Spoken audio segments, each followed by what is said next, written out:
ક્યારે વિચાર્યું છે કે ગામડાની નાની નાની સાવ સામાન્ય લાગતી વાતોમાં કેટલી મોટી કોમેડી છુપાયેલી હોઈ શકે? આજે આપણે એક એવી જ મજેદાર ગુજરાતી કોમેડીની વાત કરવાના છીએ, જ્યાં શ્રદ્ધા, પરિવાર અને પૈસા આ બધું એકસાથે ટકરાય છે અને એક એકદમ અનોખો માહોલ બનાવે છે.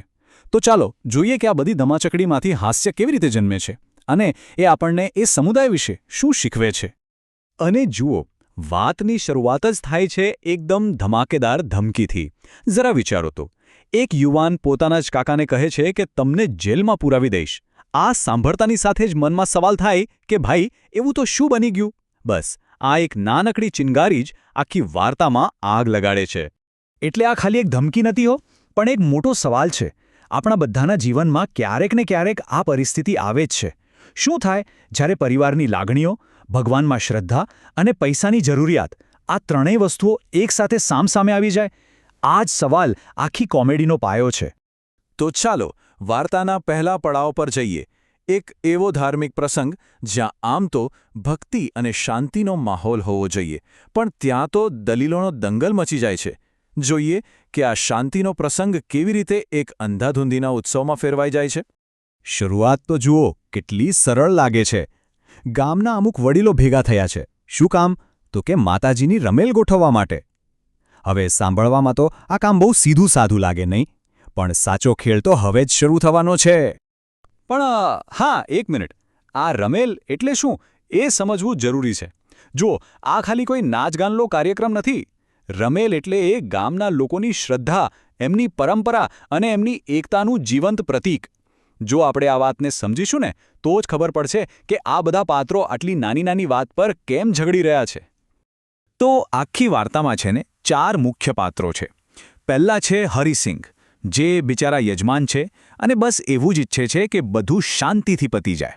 બીજા છે ભુવાજી, જે માતાજી સાથે સીધા સંપર્કમાં છે એવું કહી શકાય. ત્રીજા છે આપણા શાંતિદૂત મફુજી, જે હંમેશા મામલો થાળે પાડવાની કોશિશ કરે છે. અને છેલ્લા પણ સૌથી મહત્વના છે વાઘુજી, આ વાર્તાના એવા પાત્ર જેમના વગર કોઈ મજા જ ના આવે. હવે જરા ધ્યાનથી સાંભળજો, કારણ કે વાર્તાનો પહેલો મોટો વળાંક આવી રહ્યો છે. આ લડાઈ છે માતાજીના આદેશ અને માણસની મજબૂરી વચ્ચે, અને અહીંથી જ અસલી કોમેડીની શરૂઆત થાય છે. હા, એક મજેદાર સવાલ છે, ખરું ને? જ્યારે કાર્યક્રમ કોઈ માણસ માટે નહીં પણ ખુદ માતાજી માટે હોય તો એની તારીખ કોણ નક્કી કરે? ગામના લોકો કે પછી માતાજી પોતે? બસ આ એક જ સવાલ પર આખી મીટિંગમાં બવાલ મચી જાય છે. અને જવાબ આવે છે સીધો ઉપરથી. ભુવાજી જાહેર કરે છે કે માતાજીએ કહ્યું છે કે 27 તારીખ નક્કી છે. અને જુઓ, આ કોઈ વિનંતી નથી, આ તો માતાજીનો સીધો આદેશ છે.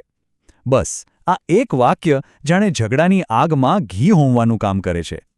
તો હવે જુઓ, સ્થિતિ કેવી છે. એક તરફ છે માતાજીનો અફર નિર્ણય અને બીજી તરફ છે ગામવાળાઓની વાસ્તવિક સમસ્યાઓ. ખેતરોમાં તમાકુ અને ઘઉંનો પાક લણવાનો સમય છે અને લોકો પાસે ન તો સમય છે ન તો પૈસા. બસ અહીં જ શ્રદ્ધા અને જીવનની હકીકત સામસામે આવીને ઊભા રહી જાય છે. હવે વાર્તામાં આવે છે એક નવો જ મોડ.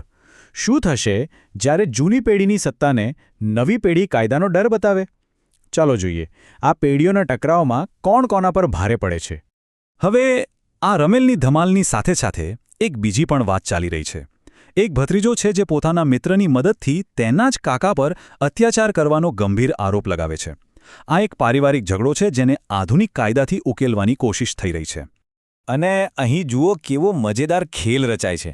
પહેલાં તો એ યુવાનો નવા કાયદાનો ડર બતાવીને કાકા પર દબાણ બનાવવાનો પ્રયત્ન કરે છે, પણ કાકા પણ કંઈ કાચા ખેલાડી નથી.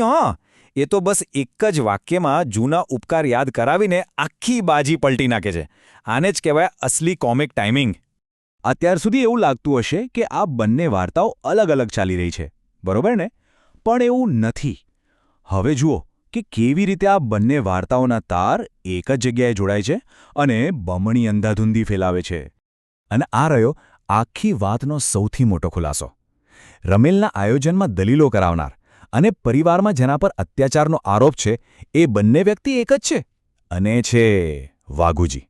આ એક જ પાત્ર બંને વાર્તાઓને એકબીજા સાથે જોડી રાખે છે. મતલબ કે વાઘુજી બંને જગ્યાએ વિલનની ભૂમિકા ભજવી રહ્યા છે. રમેલની મીટિંગમાં પણ એ જ ઝઘડાનું મૂળ છે અને પારિવારિક મામલામાં પણ એ જ પોતાની સત્તા જમાવી રહ્યા છે. ટૂંકમાં આ પાત્ર જ આખી વાર્તાની અંધાધૂંધીનું કેન્દ્રબિંદુ છે.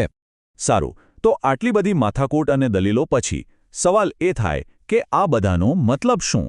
અને આ બધી બાબતોમાં હસવા જેવું શું છે? ચાલો હવે આ કોમેડીના હૃદય સુધી પહોંચીએ. ખબર છે, આ કોમેડીની ખરી મજા કોઈ મોટા ડાયલોગ કે જોક્સમાં નથી, પણ એ પાત્રો જે રીતે એકબીજા સાથે ઝઘડે છે એમાં છે. એમની દલીલો કદાચ અતાર્કિક લાગે, પણ તે એટલી વાસ્તવિક છે કે આપણને તરત જ પોતાના પરિવાર કે મિત્રો સાથે થતી ચર્ચાઓ યાદ આવી જાય, અને એ જ પરિચિત લાગણી આપણને હસાવે છે. તો આખી વાતમાંથી આપણને શું સમજવા મળે છે? પહેલી વાત તો એ કે ઝઘડાથી જ માણસનો અસલી સ્વભાવ બહાર આવે છે. બીજું કે જૂની અને નવી પેઢી જ્યારે ટકરાય છે ત્યારે એમાંથી હાસ્ય જન્મે છે. અને સૌથી અગત્યની વાત કે કોઈ પણ સમુદાય માત્ર સહેમતીથી નહીં, પણ થોડી તંદુરસ્ત બહેસબાજી અને દલીલોથી પણ બને છે. અને છેલ્લે એક સવાલ જે વિચારવા જેવો છે. જે રીતે આ ગામના લોકો દલીલો કરે છે એ એમના સમાજની એક ઓળખ બતાવે છે. તો જરા વિચારીએ કે આપણા પોતાના પરિવાર અને મિત્રો સાથે જે દલીલો થાય છે એ આપણા સંબંધો અને આપણા વિશે શું કહે છે? આ સવાલ પર વિચારતા રહેજો. ફરી મળીશું.